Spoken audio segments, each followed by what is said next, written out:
మనము జంతువుల నివాస స్థలాలను గురించి తెలుసుకుందాము. గుర్రాలు నివసించే స్థలాన్ని గుర్రపు శాల అని అంటారు. ఆవులు నివసించే స్థలాన్ని పశువుల శాల అని అంటారు. ఏనుగులు ఎక్కడ నివసిస్తాయి? అడవుల్లో నివసిస్తాయి. అదే విధంగా నీళ్ళల్లో కొన్ని జంతువులు నివసిస్తాయి. అవి ఏవేవో ఇక్కడ వచ్చి చెప్పుమా.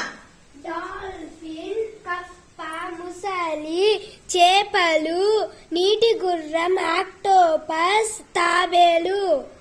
Very good. అంతేకాకుండా చెట్ల పైన గూళ్ళు కట్టుకొని నివసిస్తాయి. ఏది చెట్ల పైన గూళ్ళు కట్టుకొని నివసించేది?